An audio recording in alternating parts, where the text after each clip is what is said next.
Friends அனைவருக்கும் மாலை வணக்கம். எங்கள் தம்பியோட கல்யாணம்னு சொல்லியிருந்தேன் இல்லையா, அந்த வீடியோ தான் இப்போ பார்க்க போகிறோம். இந்த தம்பி எனக்கு எப்படி தம்பினா, எங்கள் சித்தப்பாவோட எங்கள் தாத்தா சின்ன தாத்தாவோட பிள்ளையோட பிள்ளைதாங்க. அவருக்கு 3மே பையன்தான், பொண்ணு இல்லை அவங்க வீட்டில். அதனால் அவங்களுக்கு பொண்ணு தோழியாக நான் தான் இருந்திருக்கேன். அதில் பெரிய தம்பிக்கு மட்டும் எனக்கு அப்போ ஏதோ நான் என்ன சந்தர்ப்ப சூழ்நிலைன்னு தெரில, அவனுக்கு மட்டும் இல்லை, மற்றது இன்னொரு தம்பிக்கும் இந்த சின்னவனுக்கும் 2 பேருக்குமே நான் தான் பொண்ணு தோழியாக இருந்தேன். அவங்க வீட்டில் பொண்ணு இல்லைன்றதுனால நாங்கள் பங்காளிங்க அப்படின்றதுனால எங்களை தான் இருக்க சொல்லுவாங்க. நான் தான் இருந்தேன் 2 பேருக்குமே. ரொம்பவே சந்தோஷமாக இருக்குங்க. அந்த மாதிரி நம்ம அவங்களுக்கு நம்ம அக்காவாக இருந்து எல்லாத்தையும் நம்ம அவங்களுக்கு செய்யலைனாலும் எல்லா கடமையும் நம்ம எங்கெங்கேயோ இருந்தாலும், ஆனால் இந்த ஒரு நேரத்தில் நம்ம அவங்களுக்கு கூட இருந்து நம்ம செஞ்சு பொண்ணு தோழியாக இருந்து நம்ம பண்ணுறது அவ்வளோ ஒரு சந்தோஷம், அவ்வளோ ஒரு ஹாப்பியாக இருக்கும்.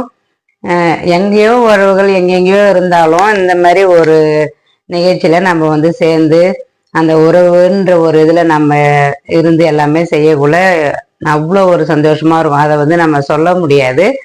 அந்த அந்த இடத்த இருந்தால் மட்டும்தான் அந்த சந்தோஷத்தை நம்ம அனுபவிக்க முடியுங்க. அந்த மாதிரி தான் எனக்கு இருந்தது. கல்யாணம் எங்கள் ஊர் பக்கத்துலேயே தான் அந்த அழகர் கோயில்னு சொல்லிட்டு அந்த கோயில் வீடியோவுமே நான் ஒரு வீடியோவில் போட்டிருப்பேன் நம்ம சேனலில்.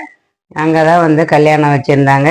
வியாழக்கிழமை அன்னைக்கு காலையில் முகூர்த்தம் 7:09 நல்லா சூப்பராக சிறப்பாகவே நடந்து முடிஞ்சதுங்க. அங்கேயே டிஃபன் அரேஞ்ச் பண்ணியிருந்தாங்க. அங்கேயே டிஃபன்லாம் சாப்பிட்டு முடிச்சுட்டு பொண்ணெல்லாம் வீட்டில் கூட்டின்னு போய் விட்டுட்டு தான் நான் அன்றைக்கி வீட்டுக்கே வந்தேன். என்ன தான் நம்ம ஒரு இந்த காலத்து பொண்ணுங்க ஒரு தைரியமாக ஒரு அழகாக ஒரு இதுவாக இருந்தாலும் அந்த தாலி கட்டுற நேரத்தில் மட்டும் பொண்ணுங்க பாருங்க அப்படியே தலை குனிஞ்சு அதை அந்த மாங்கல்யத்தை அவங்க ஏற்றுக்கிறாங்க. அதை பார்க்கக்குள்ள நம்மளுக்கு அவ்வளோ ஒரு இதுவாக இருக்குது. என்னதான் நாகரிகம் வந்தாலும் பொண்ணுங்க இன்னும் அந்த ஒரு இதுவாக தாங்க இருக்கிறாங்க அப்படின்றத அந்த ஒரு இடம் கண்டிப்பாக எல்லாருக்கும் உணர்த்துது அப்படின்னு நினைக்கிறேன் நான். அந்த மாதிரி எப்படியா இருந்தாலும் பொண்ணுங்க தாங்க. இது எங்கள் வழக்கப்படி நாத்தனாருங்க தான் விளக்கு பிடிப்போம். அந்த மாதிரி விளக்கு பிடிச்சிட்டு தம்பிக்கு என்னவோ கையெல்லாம் நடுங்குது. என்னப்பா ஐரே கேட்குறாரு, என்னப்பா கையெல்லாம் நடுங்குது அப்படின்ட்டு. சின்ன பிள்ளைங்க இல்லைங்களா, அவங்களுக்கும் ஒரு பதட்டம் பயம் இருக்கும்ல. அப்படியே போட்டுலாம் அந்த மங்களத்தெல்லாம் போட்டு வைக்கல, அப்படி ஒரு நடுக்கும். அது ஒரு மாதிரியா இருந்தது. எவ்வளோ தைரியமா பேசுற தம்பி, அப்போ பார்த்தா என்னவோ எனக்கே ஒரு மாதிரியா ஆயிடுது. அப்பா சின்ன பிள்ளைங்க, நம்ம பார்த்து வளர்ந்த பிள்ளைங்க அப்படின்ற மாதிரி தான் இருந்தது. நமக்கு தான் நம்ம தம்பிங்களாம் இன்னும் சின்ன பசங்க, சின்ன வயசு அப்படின்னு நினைக்கிறோம். ஆனால் அந்தந்த ஸ்டேஜுக்கு அவங்க வளர்ந்து நம்ம முன்னாடி இருக்குள்ள நம்மளுக்கு ஆமாம் அவங்களும் வளர்ந்துட்டாங்க அப்படின்றதான் தோணுது.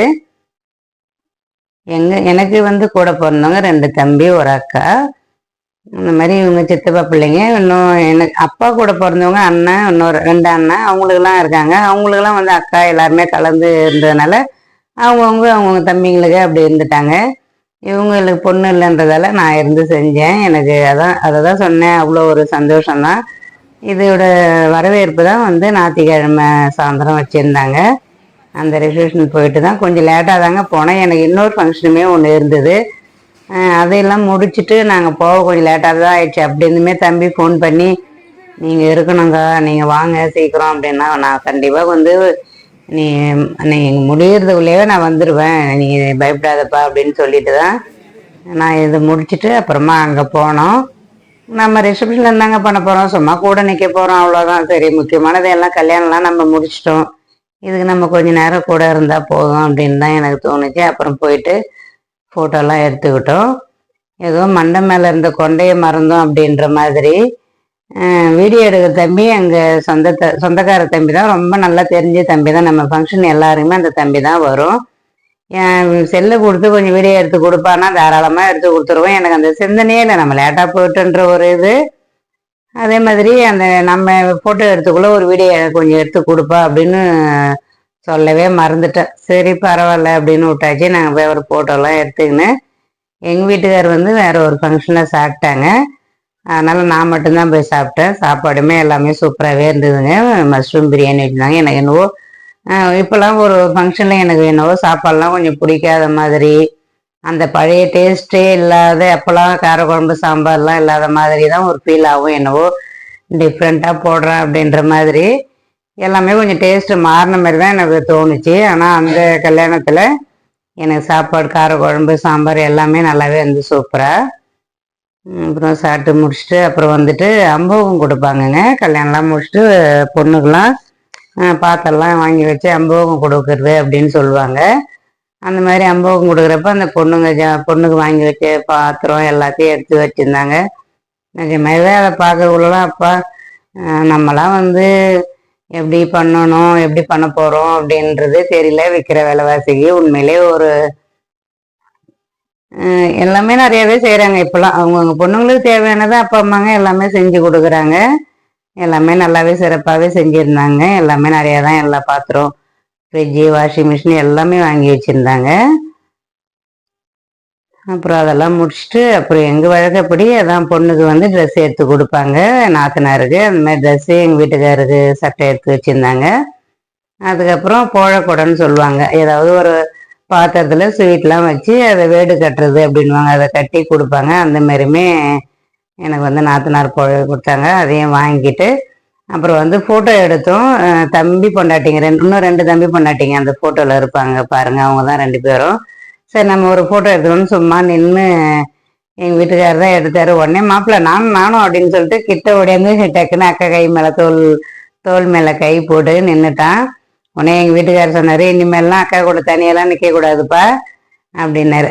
சரி வாங்கன்னு அப்புறம் அவங்க ஒய்ஃபையும் கூப்பிட்டு வந்து நில்லுமா அப்படின்னு சொன்னால் அப்புறம் பொண்ணுமே வந்து நின்றுது. நிஜமாவே அந்த ஒரு இது எனக்கு ரொம்ப சந்தோஷமா இருந்தது. நம்ம கூப்பிடல, சரி நம்ம நின்று நம்ம தான் எடுக்கிறோம் அப்படின்னு இல்லாமல் அக்கா நானும் அப்படின்னு ஓடியாந்து அவ்வளோ ஒரு பாசமாக எடுக்கல. நம்மளுக்கு எவ்வளோ ஒரு சந்தோஷங்க. அதுதான் உறவுகளோட கொஞ்சம் நம்ம சந்தோஷமா இருக்கிறது கொஞ்ச நாளைக்கு தான். அதை வந்து நம்ம அதை தான் அனுபவிச்சுக்கணுங்க. அப்புறம் எல்லாம் ஃபோட்டோவும் எடுத்துக்கிட்டோம், அப்படியே வீடியோவும் எடுத்துகிட்டு ஒரு ஜாலியாக இருந்தது. கொஞ்சம் லேட்டாகவே ஆயிடுச்சு வீட்டுக்கு வர்றது. சரி அப்படின்னு சொல்லிட்டு எல்லாருக்கும் போயிட்டு வரணும்னு சொல்லிட்டு வந்துட்டோம். எங்கள் தம்பியுமே நல்லா இருக்கணும்னு சொல்லிட்டு மணமக்களை நீங்களும் வாழ்த்துங்க. உங்கள் வாழ்த்தும் அவனுக்கு நல்லபடியாக கிடைக்கட்டும். அவனும் மென்மேலும் வளர்றதுக்கு நல்லபடியாக இருக்கணும். இந்த வீடியோ உங்களுக்கு பிடிச்சிருக்குன்னு நினைக்கிறேன். பிடிச்சிருந்தா லைக் பண்ணுங்கள், ஷேர் பண்ணுங்கள், கமெண்ட் பண்ணுங்கள். மறக்காமல் சப்ஸ்கிரைப் பண்ணுங்கள். பாய்.